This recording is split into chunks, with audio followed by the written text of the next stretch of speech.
Ya, Assalamualaikum warahmatullahi wabarakatuh. Apa kabar pemirsa setia TV Tabalong dimanapun Anda berada? Senang sekali saya Kiki Breslin dapat menjumpai Anda kembali di program Ruang Sehat, ruang seputar informasi kesehatan. Ya pemirsa, pada episode kali ini kita akan membahas tentang pengaruh kecemasan ibu hamil terhadap janin. Nah, gangguan emosional pada masa kehamilan sebenarnya sangat wajar. Kehamilan sendiri dapat menjadi pemicu stres, terutama ketika ibu hamil tanpa direncanakan, sehingga meliputi kekhawatiran. Kebanyakan ibu hamil sadar bahwa asap rokok, kafein, hingga makan makanan mentah berbahaya bagi janin dalam kandungan. Namun, ada satu hal lagi yang perlu menjadi pusat perhatian ibu hamil, yaitu stres atau kecemasan.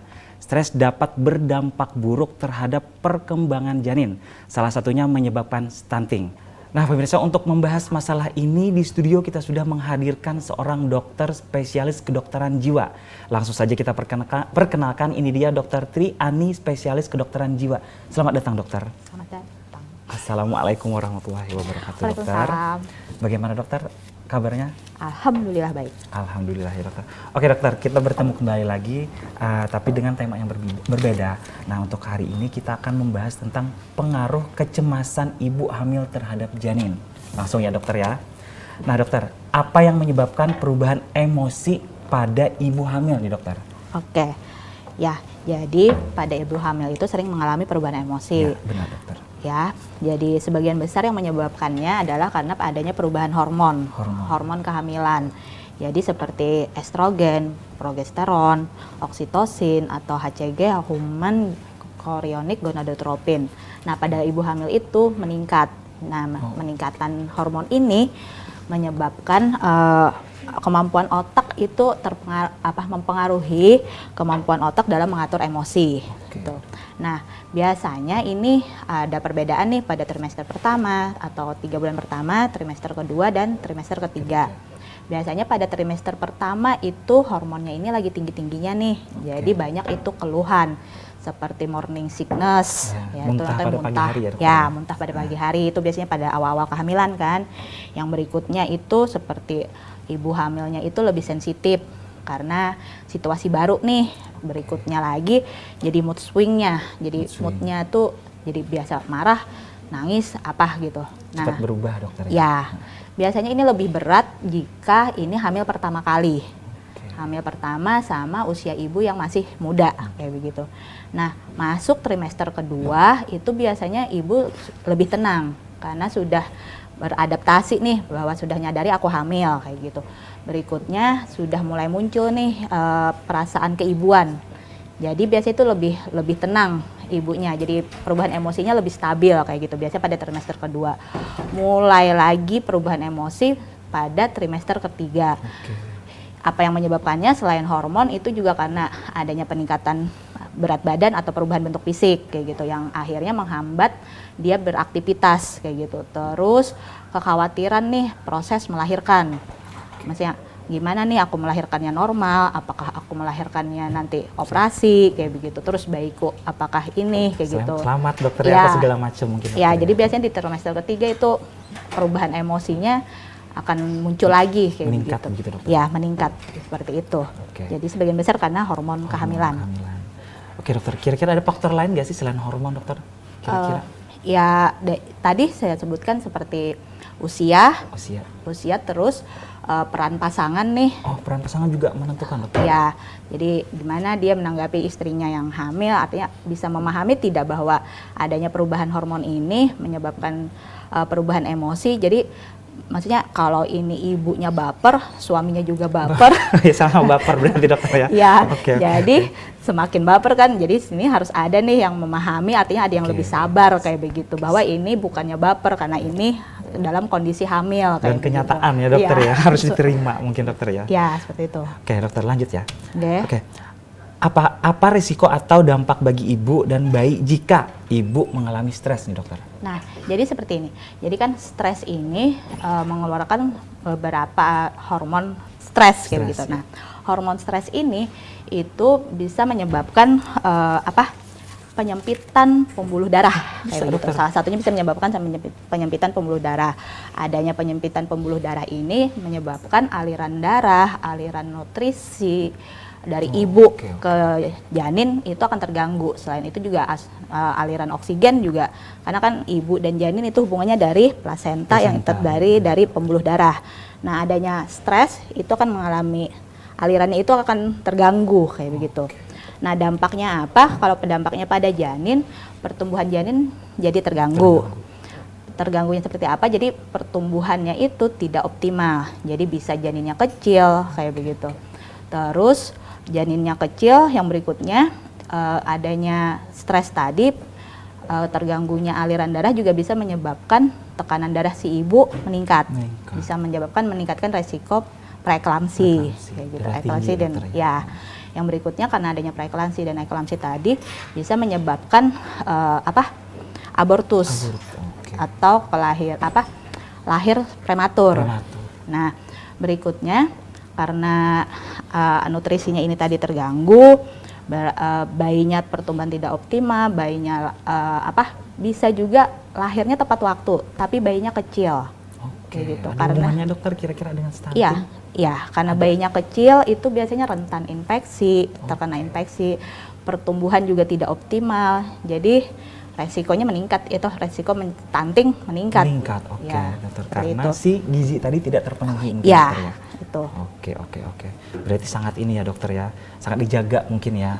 Apabila lagi hamil, intinya jangan terlalu banyak pikiran mungkin dokter ya. Kan setidaknya suaminya mengerti istrinya, si istri juga mengerti dari suami. Mungkin dokter ya. Perlakukanlah jadi ratu ibu hamil. Berarti ibu hamil berarti harus ratu nih Bu ya, dijadikan ratu di rumah ya Bu ya. Iya. Oke, boleh. Oke, lanjut ya dokter ya. Nah dokter, seperti apa yang dianjurkan nih dokter para suami atau keluarga terdekat bila ibu hamil mengalami stres? Jadi di sini paling penting adalah peran pendamping nih. Jadi suami, pendamping dalam hal ini kan bisa suami, terus ibu mertua, ibu sendiri kayak begitu ya. Nah, atau saudara-saudara kayak gitu. Pentingnya di sini adalah kita memvalidasi nih, menerima emosi si ibu hamil ini. Jadi jangan ikut-ikutan baper seperti yang saya pertama tadi. Sama baper ya dokter ya. Iya, agak maksudnya ini ibu hamil agak baper, kita jangan ikutan marah atau marahi dia, maksudnya terima aja emosi si ibu ini kayak gitu. Karena memang perubahan emosinya ini nyata kayak begitu, bukan dibuat-buat kayak begitu. Seperti itu. Jadi memvalidasi emosi si ibu hamil. Nah, terus posisi yang paling bagus lagi adalah di sini mendengarkan. Jadi biasanya ibu hamil kan memang banyak keluhan kayak begitu. Sebenarnya yang banyak keluhan ini kita bisa dengan duduk diam dan mendengarkan. Jangan malah menceramahi atau apa gitu. Nah, itu sebaiknya sih peran suami dan pendamping itu seperti itu. Yang berikutnya adalah membantu si ibu hamil. Jadi kan kalau tidak hamil nih, maksudnya bisa ngambil apa-apa aktivitas tanpa bantuan. Nah, karena kondisi kehamilan kan kadang maksudnya berat nih jalan apa. Nah, itulah peran pendamping itu untuk membantu, kayak misalnya mengambilkan minum karena, atau misalnya mengambilkan sesuatu lah supaya si ibu hamil ini maksudnya tidak stres kayak gitu, atau maksudnya harus lebih sensitif lah untuk membantu. Jadi dokter kayak diratukan tadi. Ya kan dokter, jadi diperhatikan, jadi mungkin support gitu kali. Iya, disupport, bukan maksudnya di judge gitu. Maksudnya ibu maksudnya lebay atau apa, tapi memang itulah karena perubahan hormon tadi, karena adanya bayi di kandungan gitu kan, ada kekhawatiran itu. Nah, tolong maksudnya divalidasi saja emosinya, didengarkan, seperti itu sih paling, dan dibantu apapun keperluannya kayak begitu. Oke dokter, kita akan jeda sebentar, nanti kan kita lanjutkan ya dokter ya. Iya. Ya pemirsa, jangan kemana-mana, tetap di Ruang Sehat, ruang seputar informasi kesehatan akan kembali setelah jeda berikut.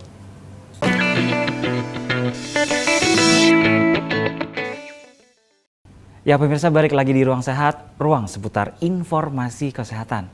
Oke dokter, kita akan lanjutkan perbincangan nih dokter. Setelah kita mengetahui penyebab dan segala macam. Sekarang kita akan bertanya tentang apakah ibu hamil yang pernah mengalami stres atau cemas sebelumnya dapat terulang kembali nih dokter ke hamil berikutnya. Nah, itu bisa iya, bisa tidak. Oke. Jadi untuk terjadinya stres atau cemas lagi ini kita melihat dari beberapa faktor kayak begitu. Yang pertama kita lihat nih usia ibu hamil. Jadi usia hamil berikutnya ini usia berapa kayak begitu. Apakah masuk usia yang optimal atau sudah masuk ke usia yang berisiko. Yang berikutnya adalah situasi kehidupannya. Jadi seperti keekonominya, pekerjaannya, kondisi rumah tangganya, terus lingkungannya. Yang berikutnya juga kita bisa melihat dari faktor kesehatannya kayak gitu. Karena berpengaruh juga dengan umur ya. Jadi biasanya ibu hamil, sebagian besar sih ibu yang hamil anak kedua itu akan lebih tenang karena adanya pengalaman hamil anak pertama. Jadi biasanya tuh lebih siap kayak gitu.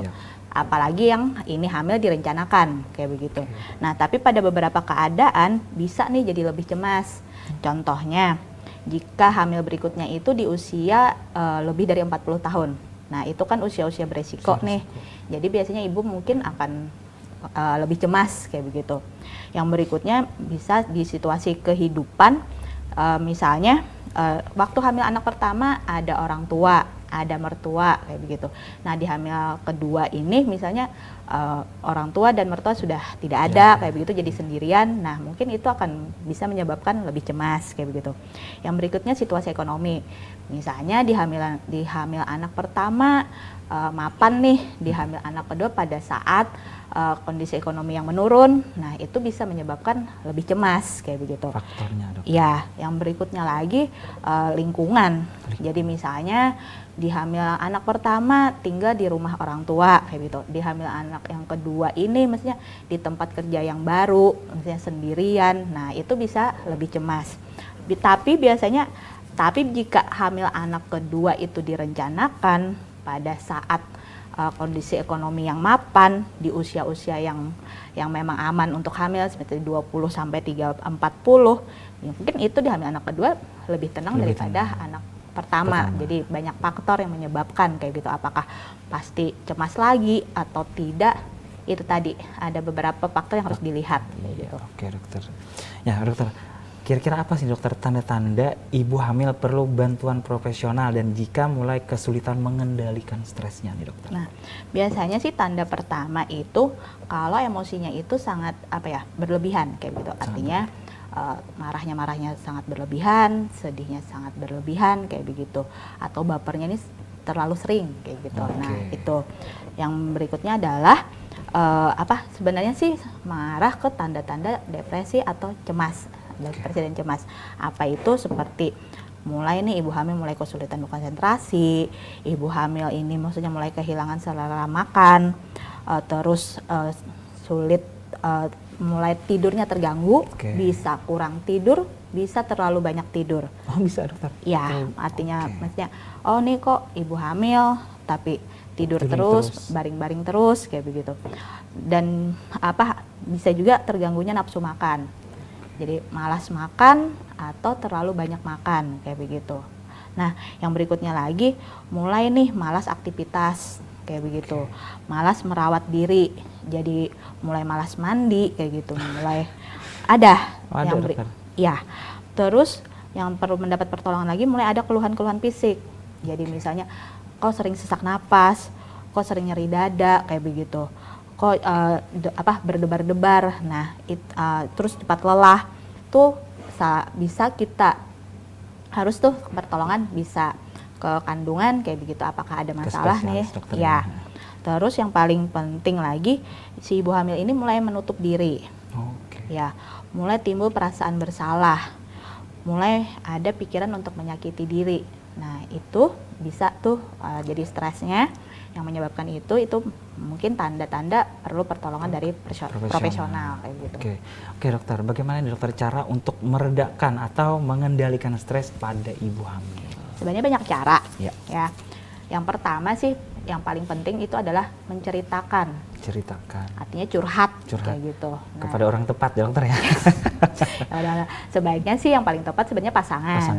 Nah, Nah itu, jadi ceritakan aja nih apa emosi yang aku lagi marah, aku lagi sedih, curhat aja apa yang menyebabkan marah, misalnya perlakuan siapa orang terdekat, misalnya ini aku tidak suka apa, ceritakan aja kayak begitu. Artinya jangan dipendam sendirian, ceritakan ke orang yang tepat. Tapi paling penting sebenarnya pasangan atau orang tua atau ibu mertua kayak gitu.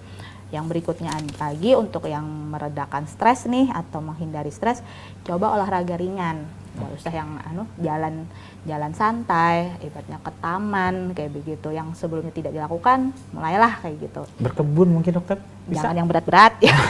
Bercocok tanam. Yang ringan mungkin. Enggak. Terus belajar menenangkan pikiran seperti kayak misalnya boleh yoga, boleh meditasi, tapi yang ringan dokter. Ya, atau misalnya lebih perbanyak sholat sunat kayak begitu. Itu salah satu meditasi dan yoga dari sisi kita agama Muslim kayak gitu. Nah, terus mulai mengatur nih pola makan. Jadi mulai lebih sering makan makanan yang bergizi kayak begitu, sayur, buah. Jadi untuk makanan ini kita mulai berpikir bahwa aku tidak untuk makan aku sendiri, aku juga untuk anakku kayak begitu. Jadi aku makan sehat, anakku pun akan terdampak makanan yang aku makan kayak begitu. Yang paling penting lagi adalah istirahat yang cukup, terutama tidur. Jadi usahakan ibu hamil itu tidur 7 sampai 8 jam. 7 sampai 8 jam setiap malam kayak gitu. Nah, di sini yang pentingnya maksudnya peran pasangan karena biasanya ibu hamil yang trimester ketiga itu sudah banyak tuh keluhan fisik karena kalau gini ini bayi sakit pinggang kayak gitu. Harus miring ini karena beban bayi kan. Jadi berarti pasangan atau orang terdekat ya bantu untuk mengurangi rasa nyeri itu biar ibu bisa tidur dengan bagus kayak begitu. Ya, seperti itu. Terus mencari dukungan nih dari orang-orang terdekat, dukungan dalam hal ini maksudnya yang bisa memberikan informasi yang menenangkan. Jangan di lingkungan yang maksudnya mencari dukungan di lingkungan yang toksik yang masuk beritanya adalah yang menakut-nakuti gitu. Itu sebaiknya dihindari. Jadi maksudnya kadang ada kan maksudnya lingkungan yang kalau ibu hamil maksudnya harus nanti ini dilarang ini, nanti anaknya ini. Nah, sebaiknya yang seperti itu dihindari apalagi memang ada basic atau sebelum hamil pencemas kayak begitu. Jadi sebaiknya dihindari kayak membuka berita di medsos yang dari sumber yang kurang ya kayak begitu. Itu yang paling penting, terutama yang punya cemas atau depresi sebelum hamil. Nah, setelah pada saat hamil ini sangat itu dihindari kayak begitu, atau dicarilah kondisi yang paling optimal supaya ibu bisa lebih rileks kayak gitu. Oke dokter, semisalkan ya dokter ya, ibu hamil ini dia kan sudah ibaratnya terganggu dengan kejiwaannya. Itu adakah terapinya atau dari diri sendiri? Jadi kalau sebenarnya di sisi kedokteran? Iya. Jadi sebenarnya untuk yang sebelumnya memang sudah ada gangguan agak terganggu. Sudah ada gangguan jiwa terus hamil. Sebenarnya kami akan dari psikiater akan menghentikan kayak gitu. Sebisa mungkin seminimal mungkin kayak gitu kalau bisa. Karena sebenarnya hormon kehamilan ini salah satu pengganti obat yang selama ini dikonsumsi kayak begitu. Jadi karena apalagi hamil yang direncanakan ya maksudnya. Itu biasanya akan menjadi kayak pengganti obat kayak begitu. Pengganti obat yang selama ini dikonsumsi. Jadi hormon kehamilan itu yang malah menenangkan kayak gitu. Apalagi ini hamil yang diinginkan kayak gitu biasanya. Jadi selama ibu hamil tadi bisa mengatasi stresnya, artinya peran lingkungan sekitar yang sangat menentukan kayak begitu. Bisa menggantikan posisi obat karena obat kami pun akan beberapa akan mempengaruhi takutnya mempengaruhi perkembangan janin kayak begitu. Jadi sebisa mungkin sih kami kalau bisa tidak minum obat kayak begitu. Pun sangat gelisah dengan dosis yang minimal dan dipilihkan obat yang aman untuk ibu hamil dan janin. Tapi sebisa mungkin kami hindari karena biasanya pun pada saat hamil pasien yang sebelumnya gelisah jadi lebih tenang kayak begitu. Sebagian besar kayak begitu. Tapi akan menjadi perhatian nanti saat melahirkan karena hormon kehamilannya drastis berubah setelah bayi keluar. Nah di situ sangat dipantau karena mungkin akan kembali gelisah atau bagaimana. Jadi sebaiknya sih kalau ibu hamil yang sebelumnya sudah ada gangguan jiwa dan mendapat terapi hamil pada saat melahirkan, sebaiknya maksudnya kami kasih tahu karena ada resiko kembali kambuh setelah bayi keluar kayak begitu. Ya. Berarti hormonnya kembali lagi, dokter. Betul. Oke, dokter. Baik, dokter, kita akan jeda sebentar, nanti akan kita lanjutkan lagi, dokter. Oke. Ya, pemirsa, jangan kemana-mana, tetap di Ruang Sehat, ruang seputar informasi kesehatan. Kami akan kembali setelah jeda berikut.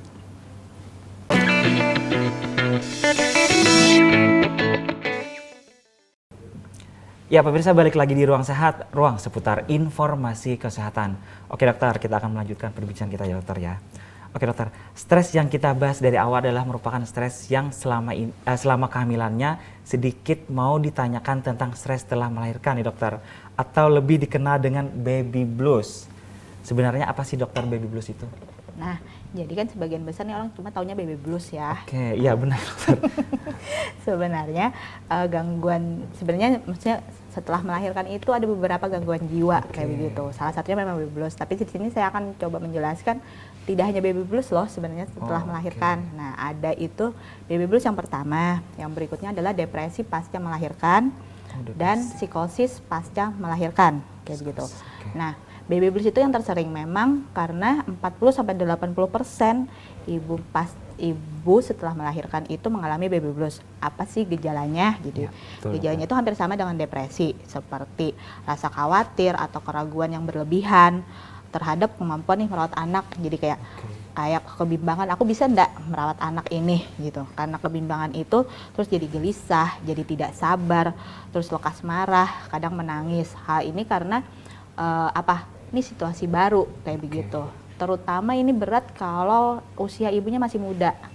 Biasanya yang belum secara mental belum mampu nih sebenarnya jadi ibu, tapi dia harus jadi ibu. Nah, di situ karena kan nih anak nangis kayak begitu.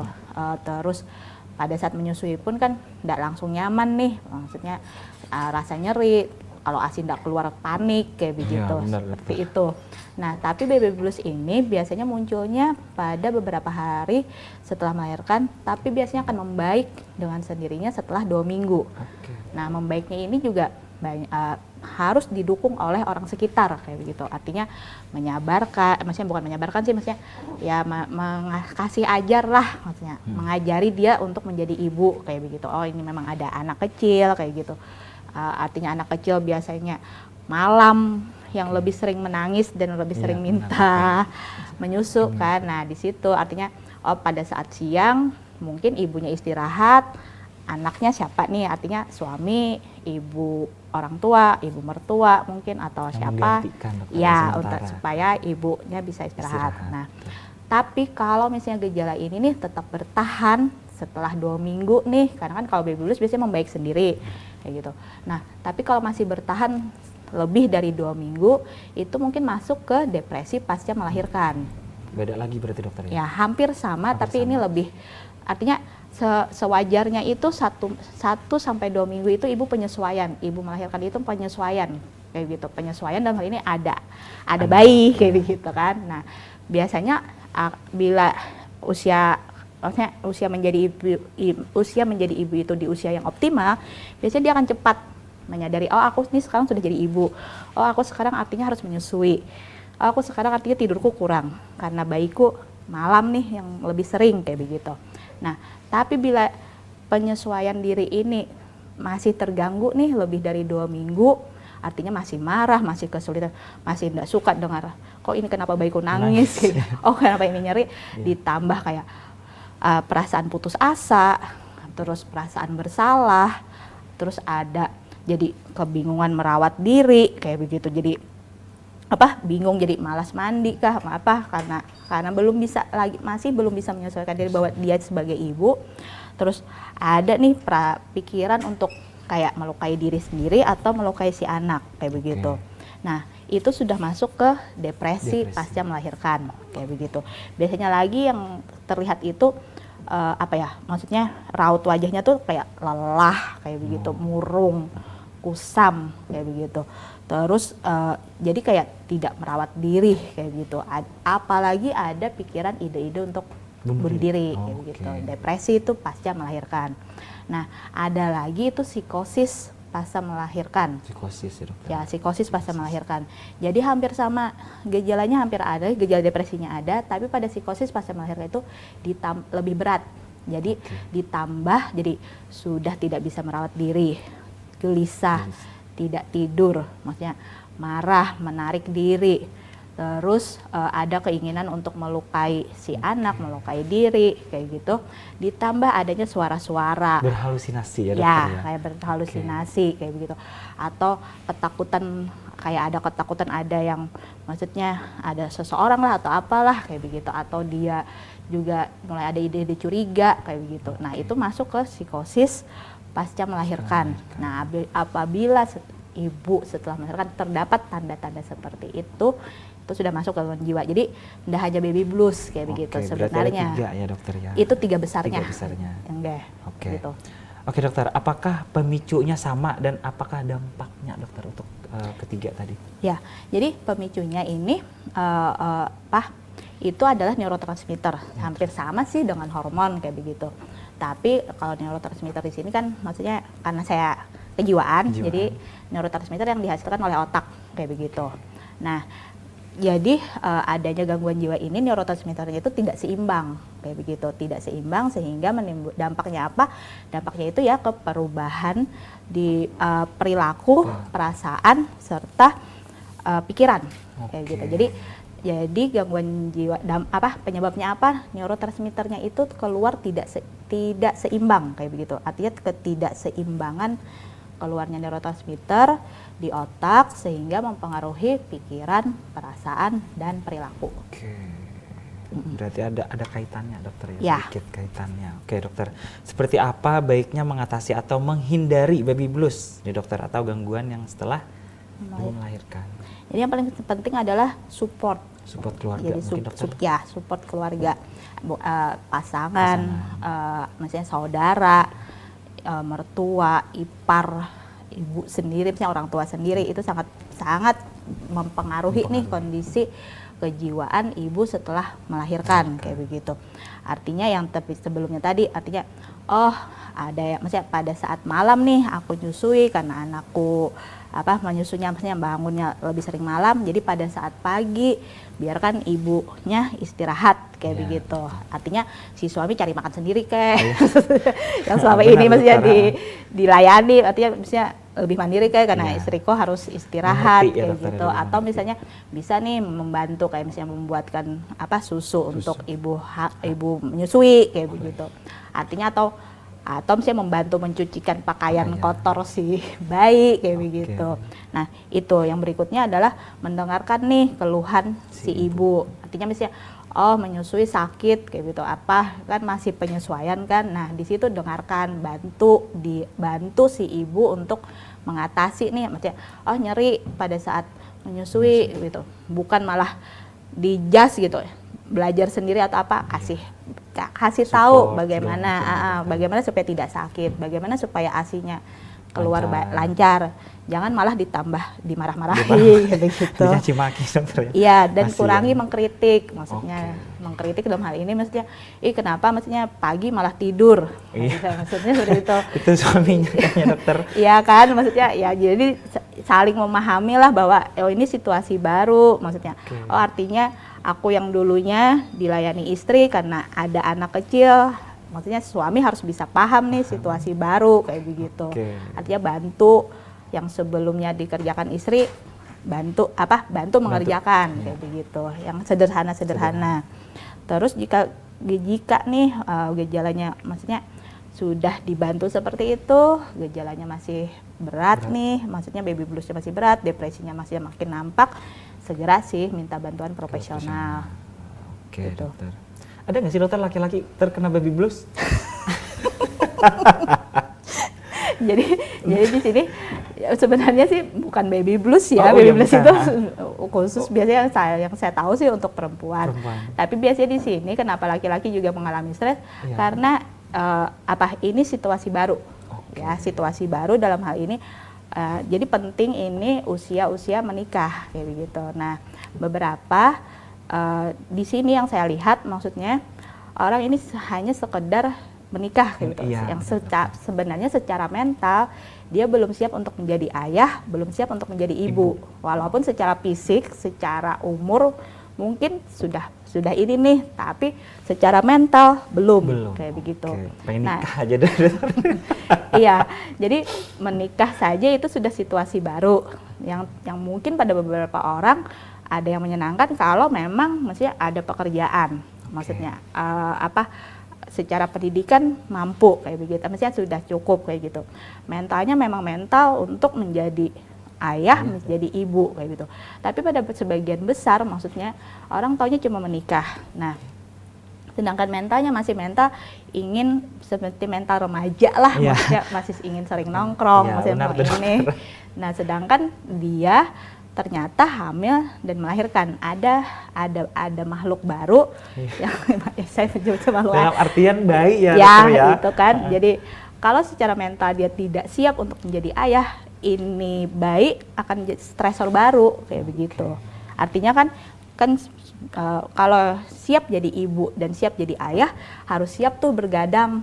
Iya benar dokter. Karena bayi biasanya lebih sering bangun pada saat malam. Nah, pada beberapa orang aku terbiasa tidur malam, ada bayi tidak, malah bayi ini malah jadi mengganggu aku kayak begitu. Nah, di situ biasanya yang laki-laki juga ikutan stres lah. Tingkat stresornya meningkat dokter ya. Biasanya yang berikutnya adalah kekhawatiran mampu tidak aku untuk menghidupi si anak ini, karena kan maksudnya ada anak berarti harus penghasilan harus bagaimana kayak begitu. Terus mampukah aku untuk menjadikan anak ini maksudnya bisa maksudnya pertumbuhan perkembangannya kayak begitu, atau keuangan untuk pendidikannya kayak begitu. Nah, beberapa laki-laki maksudnya kayak stres karena itu tadi, apakah aku bisa bertanggung jawab? Kayak yang sebelumnya kan cuma istri satu, ini ada anak jadi otomatis dua kayak begitu. Nah, mampu tidak aku kayak begitu menghidupi dan membiayai ya mungkin dokter ya. Ya itu yang bikin biasanya ikutan stres. Yang berikutnya belum siap nih, ternyata ibu melahirkan maksudnya lebih emosian.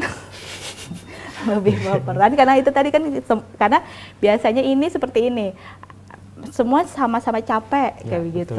Nah, dan belum siap untuk menerima bahwa ada makhluk baru, berarti capek kayak begitu.